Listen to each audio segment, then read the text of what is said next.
Welcome to part 3 of the MYSWIM podcast African series, and today we talk through with Howard James False Bay for its unique challenges and how to prepare for them, and not least the safety factors that are primary concern when swimming in a stretch of water known for its wildlife.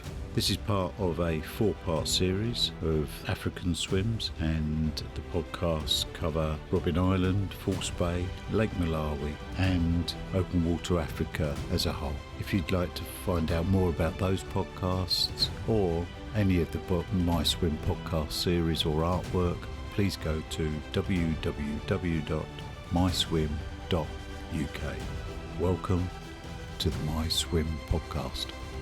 MYSWIM is every person's personal adventure in the water, whether it's learning to swim, wild swimming, channel swimming, winter swimming, another aquatic sport like water polo, synchronised swimming, triathlon, or something social with friends, the best kind. And everything in between, your happy place, your aquatic adventure, and together we can explore it. So welcome back again, third of the series, on to False Bay. This one, which it's an intriguing swim. This one, in that we'll get onto it and the wildlife and the bits and pieces around it. But probably the best place to start, I would have thought, if you just tell us a little bit about the swim, as in distances, temperatures, something a bit about False Bay before we get on to the bit that I know that everyone will want to listen to. So False Bay is on the sort of round the corner from Robben Island, if you like. Yeah. So then Robben Island, then you have Cape Point, and then you're into the Bay of False Bay, which I think history says many ships used to get lost there. I think they thought that they were in Cape Town, but I might be speaking, I need to be under correction there. But it's across the bay is 34 kilometres. The water is generally, as a rule, a little bit warmer than Robben Island, so you can expect 15s on a consistent basis. It must get swell, but it does get swell because in certain parts of the bay, it's a surface paradise. But you're going to swim generally back in the day, you used to swim from Royals to Miller's Point. That was the route. And only up till recently have they been swimming Miller's Point to Royals. So one pilot in particular started looking at and just sort of dawned on him that, hang on, it's actually more favourable to swim the opposite direction to what we've been swimming previous. Right. It knocked like 2 or 3 hours off every swim by going the opposite direction. It was, when this new route was introduced, it seemed like everyone was breaking records because it was reaching a different caliber of swimmer, and they were all just, the female was the new fastest female, the male was the new fastest male. And it was like, wow, how can this be? And now we're seeing some two-ways. I think two-way relays have been done, and two-way solos have been done. So False Bay has evolved in the fact that, A, you used to be deemed insane or selfless or mind that we can go in there and swim it. And the fact that we were going from Royals to Miller's Point was taking us longer, so we were in that body of water even longer than we needed to be. And now research shows that we're going to do it the other way and be faster. And that enables us to achieve a two-way, because I think if we'd done a two-way from Royals to Miller's and it took you 3-4 hours longer, you might say, oh, you know what? I don't really want to make the turn. But if you've done the faster route, it's the opposite to the English Channel. France is always the push, to the UK. Yeah. We're doing the faster bit first and then the longer bit second. So I think False Bay is a great training swim for other marathon swimmers globally, let's say like the English Channel, because it is a 33k swim, but it's not quite, you're not crossing the tide as such as we do in the English Channel. I'm not saying we're getting assistance, but we can swim it in 10 hours And if we can swim False Bay in 10 hours, that might mean we can swim the English Channel in 13 or 14. Yeah, gotcha. So it's a good confidence builder, like Zurich is. You know, they always said Zurich was a good training swim. I don't kind of agree with that. I didn't like my Zurich, but we've had this conversation before. Yeah. So, and I wouldn't say it's not. It's an iconic swim, False Bay, but I wouldn't say it's idyllic in the fact that the backdrop is certainly not the same as what we can see when we're swimming Robben Island. Do people combine the two? You know, Robben Island, then go on to do False Bay while they're in the region? Yeah, I mean, there's another list of swims here in Cape Town. It's called the Big Five. All right. Okay. Robben Island is on there at Cape. So Robben Island is 7.4 or 7.5. Then there's Cape Point, which is 8.2 or 3, and that would take you into False Bay. And then there's False Bay. So there's a collection of swims that you could utilise and bring into training, or you can bring in and try and do as many as you can while you're here. Right, let's get into it then. The wildlife. It's known or historically known, and I think maybe come back, I don't know. Someone told me it was one of the location of the greatest number of great whites at one point anywhere in the world. As far as I know, False Bay was known to be the great white breeding ground. It was their safe little place for them to find their buddy and make more wonderful great white sharks. I think a lot of people, when they hear the word or read the word shark, we automatically go to the great white. Eh? Yeah. And I think hopefully more people would have learned about sharks if they followed Lewis Pugh's last shark swim, which I thought was fantastic because I really get to learn about what's going on in the world with sharks. But apparently there's 13 different species of sharks in False Bay. Great whites, cow sharks, black tip, and then we go into the smaller ones. So it's shark infested for sure. There's shark spotters situated around on high levels. There's shark nets in place. So people do say, "Oh, well, the great whites have gone." They might have gone for now, and there hasn't been that much activity. There has been some marine life washed up that could arguably be attacked or been achieved from the great white, but there's no evidence to prove that. And there's orcas that frequent, and there's two buddies that come. I don't think they were here last year, but since my 6 years here, they frequent that bay quite a lot, and they seem to use the whole bay as their playground. So they're never quite in one location, and they're attacking the cow sharks. And it's deemed that the great whites have got a little bit scared of them and ran away for now. But I think everything has its kind of way of coming back, and they'll come back. I'm sure. I think the majority of people hope they come. It doesn't, and it's the same. There's so much. The skippers and the organisers. If there's a great white shark spotted today, and I'm planning to swim tomorrow, the chances are I'm not going to swim, mate. We're not. No one's putting anyone's life at risk. But once again, we have to be aware. And some people would argue that they're not going to attack us because we're not there. They don't really want to eat us.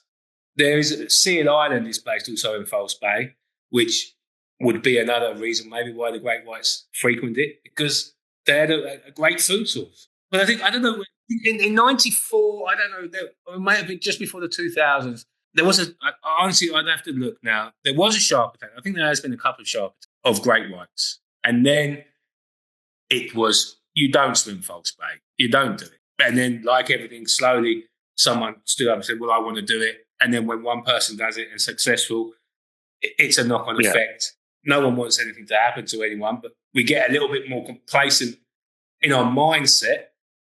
I'm not saying in the protocols that are involved in putting a swim together, but in our mindset that, okay, he didn't get attacked, I'll be okay. But I'm aware that if a shark is there, I'm allowed a 10-minute break. And do we know anyone that said he got out of the water for 10 minutes and then got back in? You know what? I do. I was going to say, yeah, Joe Linton Moulton, he did Rottnest. Remember there was the race at Rottnest and they spotted one, they pulled him out.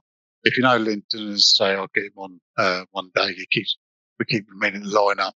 He's got a brilliant story about that. For me, it's that mentality, the whole thought process of having to get back in. But as you say, 99.9% of us would definitely question it unless you're convinced that he's gone away.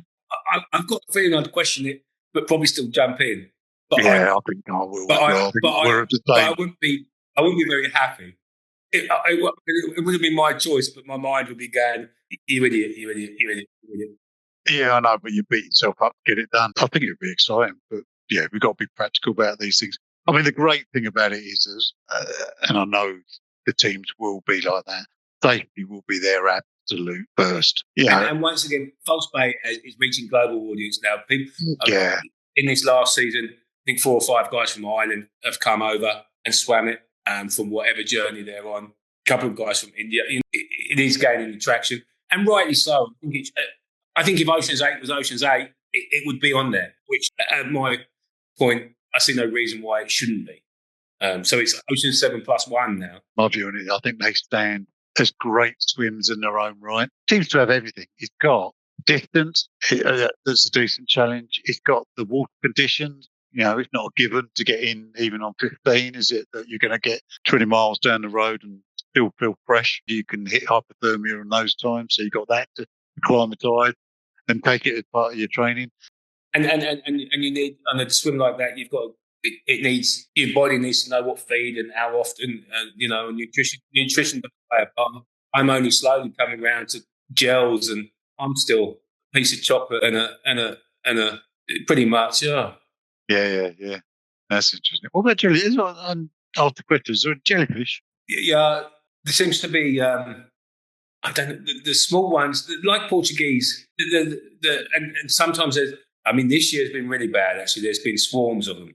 Winter took a long time to come, so it was quite kind of a warm, or summer was extended, if you like, in parts all the way around. Maybe not so much False Bay as far as I know, but along the Atlantic seaboard, there's been big concerns of jellyfish, and people constantly asking, is there swarms? Seems to be an infiltration this season for sure. And it's never nice to swim through jellyfish. Not really. And it's all right. And then it depends where you get stung. If you get stung on the neck or the face, There's a lot of people who get to see beauty in it. And they say they're simply not thinking, I'd just rather watch them from a distance behind a glass screen somewhere, rather than, regardless of wherever they are. So you haven't got to worry about whether they're friend or foe. They have their job to do. Yeah, they do. So if people want to find out more information about how to get involved and how to take on, as I say, what is one of the world's top swims, how do they go about it? Have they got links on your website? So they can visit as an Open Water Africa, and we can assist them. And if they want us to be involved, we can make sure there's 2 spot trackers on the boat, and I can observe, or someone from the Open Water Africa team can observe, and I can certainly help. We can certainly help facilitate it and make it an easy process. Or I can put you in direct contact with the pilot, and they'll make it an easy process. But yeah, for sure, come through us and we'll direct you and assist where we can. I'll put the details on the bottom of this podcast then on the show notes. The only thing that is slightly different with False Bay is that there's actually 2 organisations that ratify. So there's Cape Long Distance Swimming Association and the False Bay Swimming Association. Without going into it too much, there's just become 2. I don't think one was too interested a while back, and then they are interested in the False Bay. What I've seen is most people try and register with both. I don't think it costs a lot. It's like 200 or 300 rand, and then they just get their lights, their name and lights on both websites. I'll put the details on the website as well. So that's good. That's excellent. All right. Well, look, thanks for that. What we'll do, we'll take a short break, come back, and do the main event, the one I'm really excited about, the Lake Malawi. I'll see you later. Cheers, Howard. See you soon. I hope you enjoyed that chat with Howard and us talking through False Bay. That is one hell of a swim, isn't it? It's got its challenges, but for those brave enough or have a process to understand how to get their heads around the potential issues involved, then you won't regret what sounds like an absolutely incredible swim in an incredible location. If you've enjoyed this podcast and would like to hear more about either the Africa series or MYSWIM podcast as a whole about other great swims, adventures and experiences, then go to www.myswim.uk, where you'll find all the links to the shows as well as the artwork, etc. Thank you for listening, and see you on the next MySwim podcast.